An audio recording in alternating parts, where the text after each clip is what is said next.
Your acceptance counts. Raising your child with positive parenting. As a parent, do you have certain expectations of your child? Parents who love sports may wish for their child to be active and lively, while quiet parents might prefer reading and drawing with their child peacefully.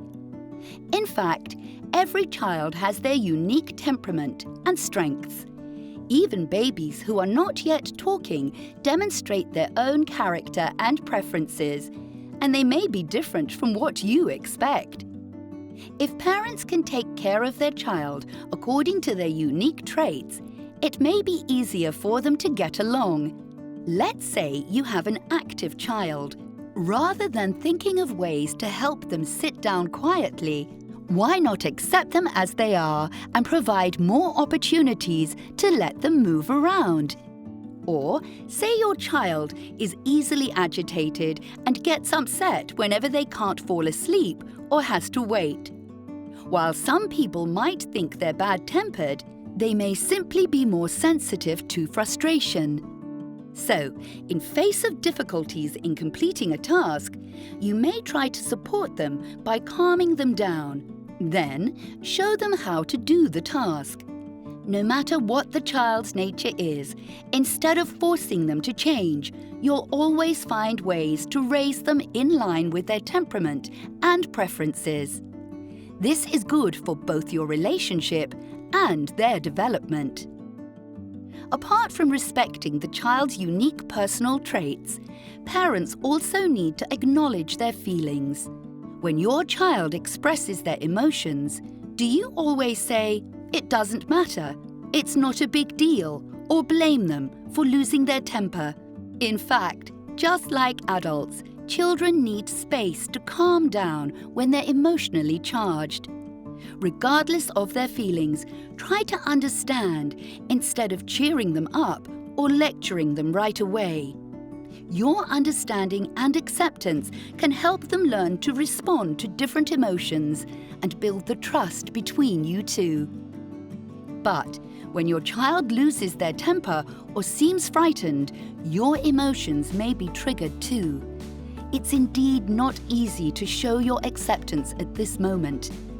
For example, if a child loses control and screams in a restaurant, parents may find it embarrassing and end up shouting at them. At this moment, parents may pause and try to calm down by taking a deep breath. You may then see from your child's perspective and notice their difficulties with an open mind before guiding them accordingly. Very often, you may realize that you have overreacted after the episode. Your reactions may be affected by your own beliefs or past experiences, such as the fear of being judged for poor parenting. After recognizing the situations that irritate you, you could try managing them in other ways. Say, if you're bothered by your child making a scene in the restaurant, you may try to communicate with other carers beforehand and let them handle these situations instead. You could also prepare some toys to keep your child engaged or avoid staying in the restaurant for too long. When children fall short of their expectations, parents may inevitably feel disappointed. Yet, whether your child is active or quiet, loves princesses or superheroes, does something wrong or fails to do something, they still need to feel loved. When they feel your respect and acceptance, they can develop a sense of security with you, and their self-esteem is fostered too. Studies show that children growing up in such accepting environments have better physical and mental development. Now you've learnt about the last element of the DEAR, in which R stands for respect and acceptance.